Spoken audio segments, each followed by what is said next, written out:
Hello friends, मैं कुणाल आज आपके लिए लेकर आया हूं 40+ जीके के क्वेश्चंस। फ्रेंड्स, चाहे आप किसी भी एग्जाम की प्रिपरेशन कर रहे हो, ये वीडियो आपके लिए काफ़ी ज़्यादा हेल्पफुल होने वाली है। चाहे आप आरआरबी एनटीपीसी की तैयारी कर रहे हो या ग्रुप डी की या एसएससी की किसी भी एग्जाम जैसे कि एसएससी सीजीएल या एसएससी सीएचएसएल या एसएससी सीपीओ या बैंक के किसी भी एग्जाम की प्रिपरेशन कर रहे हो, तो फ्रेंड्स ये वीडियो काफ़ी ज़्यादा हेल्पफुल होने वाली है आपके लिए। तो फ्रेंड्स, वीडियो को स्टार्ट करते हैं। तो हमारा पहला क्वेश्चन है, बर्फ का गलनांक क्या होता है? बर्फ का गलनांक होता है 0 डिग्री सेंटीग्रेड। अगला क्वेश्चन है हमारा, जल का गलनांक क्या होता है? तो जल का गलनांक होता है क्वथनांक 100 डिग्री सेंटीग्रेड। फ्रेंड्स देखो, बर्फ, जल और वाष्प, जल की ही 3 अवस्थाएं हैं। बर्फ जो है वो ठोस अवस्था है, और जल जो है वो लिक्विड फॉर्म है, और गैस जो है वो भाप जो है वो गैसीय अवस्था है।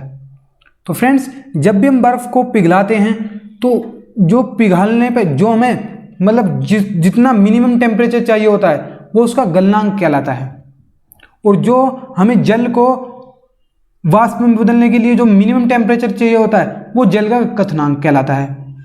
तो जल का क्वथनांक कितना है? वो है 100 डिग्री सेंटीग्रेड, और बर्फ का गलनांक 0 डिग्री सेंटीग्रेड। अगला क्वेश्चन हमारा, पीतल में किन किन धातुओं का मिश्रण होता है? तो पीतल में तांबा और जस्ते का मिश्रण होता है। अगला क्वेश्चन हमारा, रॉकेट की कार्य प्रणाली किस सिद्धांत पर आधारित है? तो ये किस सिद्धांत पर आधारित है? यह है संवेग के संरक्षण सिद्धांत पर। संवेग के संरक्षण सिद्धांत पर। अगला क्वेश्चन है, साबुन के बुलबुले के अंदर का दाब कितना होता है? साबुन के बुलबुले का अंदर दाब होता है वायुमंडल दाब से अधिक। अधिक क्यों होता है? देखो फ्रेंड्स, यदि अगर वायुमंडल के दाब से कम होगा साबुन के बुलबुले का दाब, तो वो बुलबुला बनेगा ही नहीं, वो लिक्विड फॉर्म में रह जाएगा और वो साबुन ही रहेगा, उसका बुलबुला नहीं बन पाएगा। और यदि अगर उसका दाब, साबुन के बुलबुले का दाब वायुमंडल के दाब से अधिक हो जाता है तो बुलबुला बन जाता है। अगला क्वेश्चन है, क्यूरी किसकी इकाई है? क्यूरी रेडियोधर्मिता की इकाई है, यानी कि क्यूरी यूनिट है किसकी? रेडियोधर्मिता की। अगला क्वेश्चन है, विजय दिवस कब मनाया जाता है? विजय दिवस मनाया जाता है 16 दिसंबर को।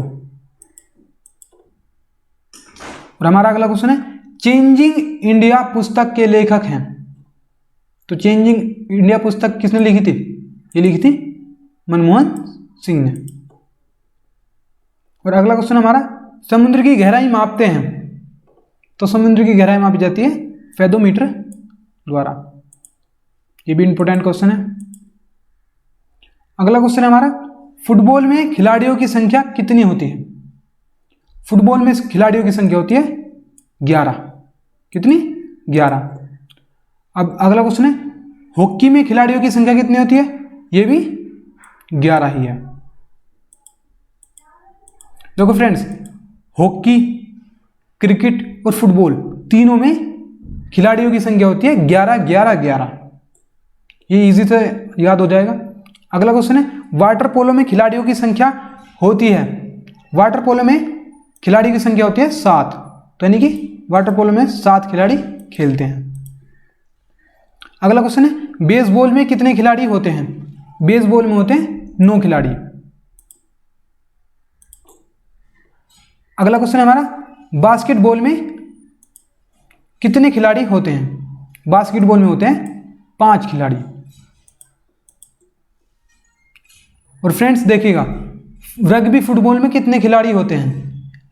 फुटबॉल में बात करी जाए तो 11 प्लेयर होते हैं, यानी कि 11 प्लेयर होते हैं, लेकिन रग्बी फुटबॉल में बात करें तो 15 खिलाड़ी होते हैं।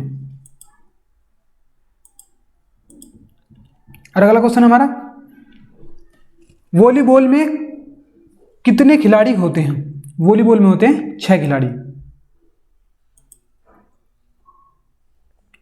और फ्रेंड्स, ये बहुत इंपॉर्टेंट क्वेश्चन है, आदर्श गैस का समीकरण क्या है? यानी कि आदर्श गैस का इक्वेशन क्या है?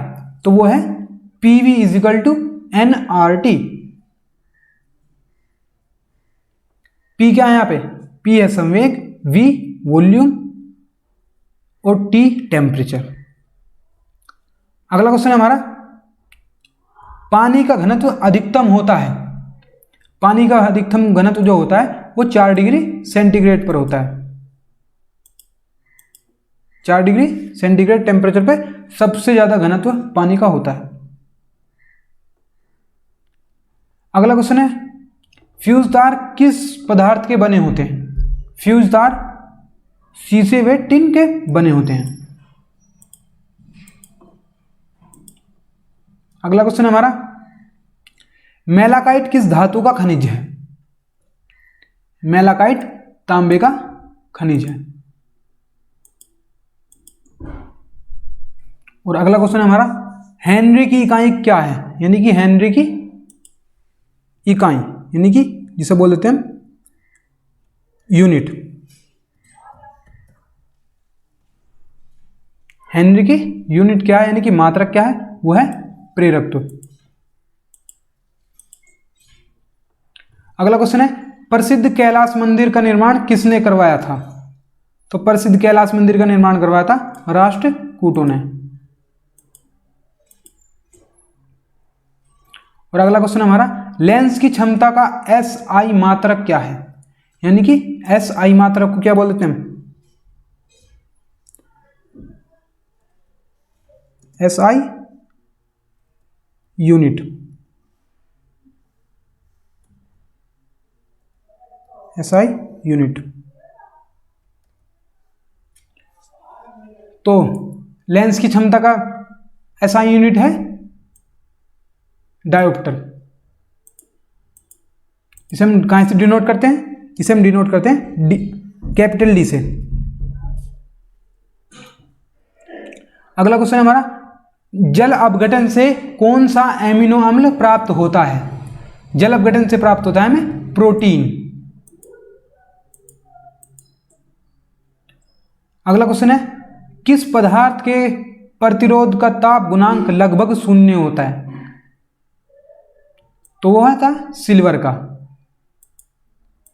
सिल्वर का प्रतीक क्या होता है? Ag। अगला क्वेश्चन है, बादल किस मंडल में अवतरित होता है? तो बादल जो होता है वो क्षोभ मंडल में अवतरित होता है।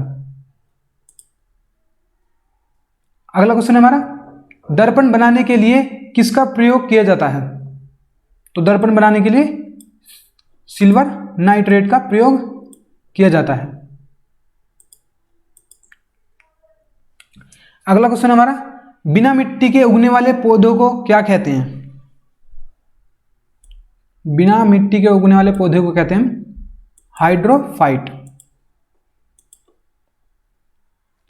और अगला क्वेश्चन हमारा, अश्रु गैस है, यानी कि अश्रु गैस का फॉर्मूला पूछा है इन्होंने, तो ये है क्लोरोएसिटोफेनोन। तो अश्रु गैस का नाम क्या है?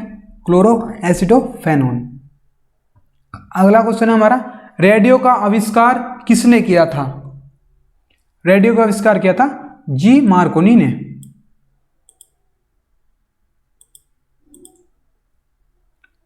और अगला क्वेश्चन हमारा, ध्वनि की तीव्रता मापने के लिए कौन सा यंत्र का प्रयोग किया जाता है? तो ध्वनि की तीव्रता किससे मापते हैं? ऑडियोमीटर से। आसानी से याद हो जाएगा, क्योंकि हम ध्वनि मतलब ऑडियो बोलते हैं ना, ऑडियोमीटर, ऑडियोमीटर आसानी से याद हो जाएगा। अगला क्वेश्चन हमारा, आधुनिक आवर्त सारणी आधारित है।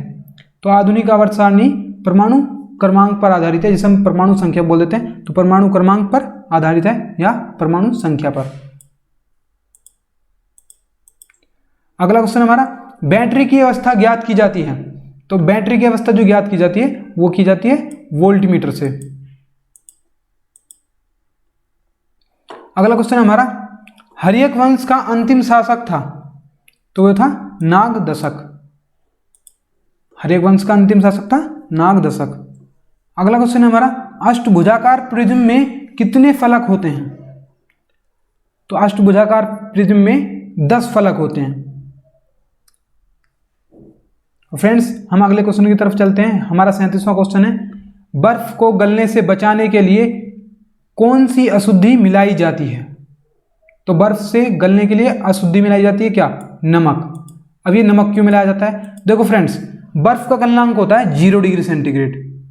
तो जब बर्फ को गलाने के लिए हम 0 डिग्री सेंटीग्रेड की आवश्यकता होती है, लेकिन यदि अगर हम नमक मिला दें क्योंकि उसका गलनांक ज़्यादा है तो उसका बर्फ में मिलकर वो उसका गलनांक ज़्यादा कर देती है। तो अगले क्वेश्चन पर चलते हैं हम। नाभिकीय भौतिकी का जनक किसे कहा जाता है, नाभिकीय भौतिकी का जनक कहा जाता है रदरफोर्ड को। और अगला क्वेश्चन हमारा, किस नाभिक के नाभिक में न्यूट्रॉन नहीं होता है, किस परमाणु के नाभिक में न्यूट्रॉन नहीं होता है, तो वो है हाइड्रोजन के में।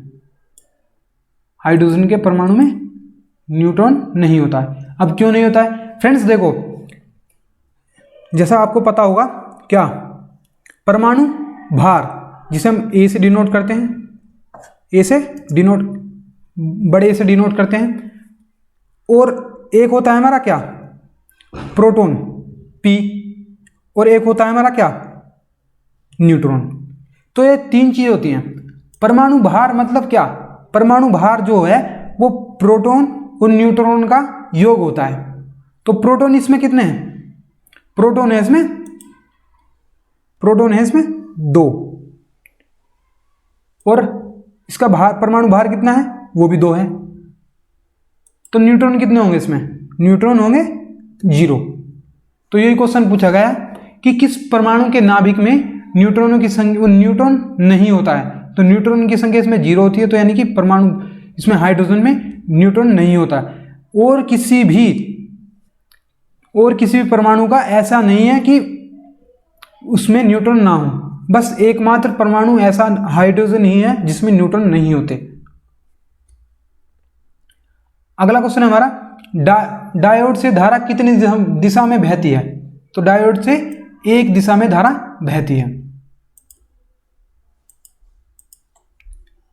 अगला क्वेश्चन है, FICCI की फुल फॉर्म क्या है, तो FICCI की फुल फॉर्म है federation of Indian chambers of commerce and industry. ये काफी ज्यादा इंपॉर्टेंट क्वेश्चन है।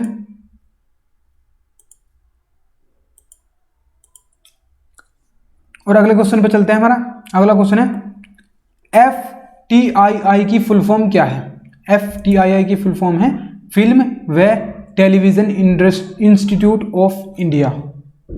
FTII की फुल फॉर्म क्या है, FTII की फुल फॉर्म है फिल्म व television institute of India.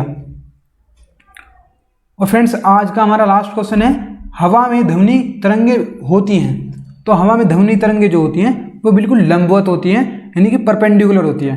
Friends यदि अगर वीडियो आपको अच्छी लगी हो तो इसे फ्रेंड्स जरूर लाइक कीजिएगा और अपने दोस्तों के साथ इसे शेयर भी करिएगा। फ्रेंड्स यदि अगर आप चैनल पर नए हैं तो चैनल को सब्सक्राइब करे बिना ना जाइएगा। Thank you for watching this video.